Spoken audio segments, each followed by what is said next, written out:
ने आपको देखने को नहीं मिलती थी, और अब मैं जहां जहां जा रही हूं मुझे सिर्फ महिला प्रधानें दिख रही हैं। और एक तरफ सुक्खू जी हैं जो ये कह रहे हैं कि ये तो जी है वापस चली जाएगी। क्यों सुक्खू जी?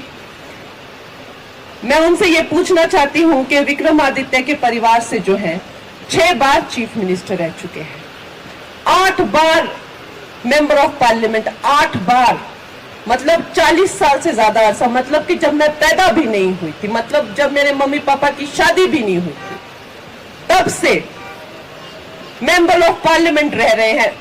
एक जनरेशन के जनरेशन आ गए हैं जो भी खुद बूढ़े हो रहे हैं, लेकिन क्या ये लोग कुर्सी से चिपक गए हैं?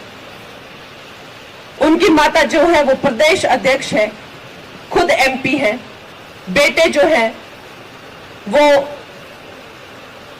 10 साल से जो वो विधायक है, अभी वो मिनिस्टर है, पीडब्ल्यूडी मिनिस्टर है। एक बेटी, एक साधारण परिवार की बेटी अगर आना चाहती है पॉलिटिक्स में, तो आप उन्हें डरा धमका के कह रहे कि वापस चली जाएगी। क्या तरीका है ये? क्या मतलब ये नहीं, इन्हीं लोगों ने क्या चिपक जाना है कि कुर्सी से, और कोई आ ही नहीं सकता क्या? मैं तो ये सोच के हैरान हूं कि मेरा तो खैर भगवान की कृपा से बहुत बड़ा नाम है, और शायद हो सकता है इसीलिए जो है भारतीय जनता पार्टी को मुझे भेजना पड़ा इस काम पे। कैसे कोई आम साधारण लोग कैसे आएंगे? इनकी पावर और इनके पैसे और इनका जितना इन्होंने एक पूरा एक सिंडिकेट बना लिया है, कैसे वो पेनिट्रेट करेंगे? क्या हमारे हिमाचल में और कोई योग्य युवा रहे ही नहीं है?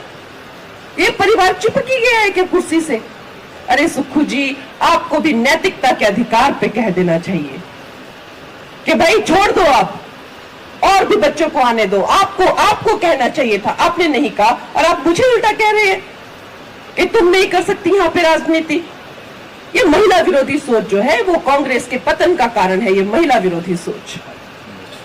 कंगना जी, देखिए, मैंने जो है वो जयललिता, डॉक्टर जयललिता जी का कैरेक्टर निभाया है, और मिसेस इंदिरा गांधी जी का भी कैरेक्टर निभाया है। खैर, जो हम फिल्मों में करते हैं वो तो एक पर्दे की दुनिया होती है, बड़ी ग्लैमरस दुनिया होती है, और जिस तरह से भी हमारे आसपास काफी लोग तैयार करने के लिए और एसी सेट होता है, यहाँ पर जो है वो काफी मुश्किल का सामना करना पड़ रहा है।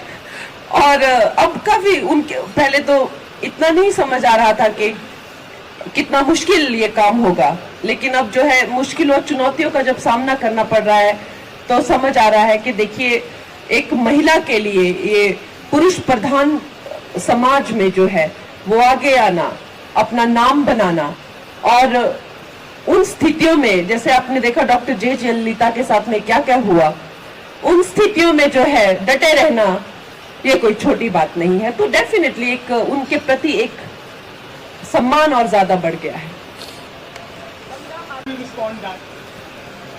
मैंने जैसे कहा कि हाँ, ये अवश्य ही कि मैं एक कार्यकर्ता नहीं रही हूँ, लेकिन हर एक इंसान जो है वो अपने तरीके से पार्टी के लिए कंट्रीब्यूट करता है, और मुझे लगता है कि मैंने बहुत कंट्रीब्यूट किया है पार्टी के लिए।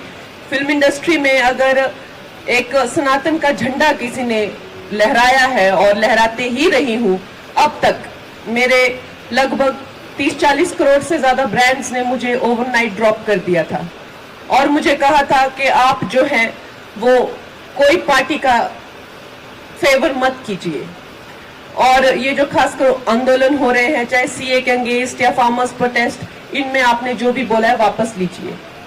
10-10 करोड़ के तो एक सिंगल ब्रांड के साथ मेरे कॉन्ट्रैक्ट थे। तो मैंने अब नैतिकता के आधार पर मैंने कहा नहीं, मैं एक एक्ट्रेस बाद में हूँ, एक ब्रांड बाद में हूँ, लेकिन पहले मैं एक नागरिक हूँ, एक देश की नागरिक हूँ। और अगर इतनी सफलता होने के बावजूद अगर मैं देश के पक्ष में ना बात कर सकूं तो मेरी सफलता का क्या मायने। खैर, मैं ये नहीं कह रही हूँ कि एक पैसों का ही जो है मुझे लॉस हुआ है।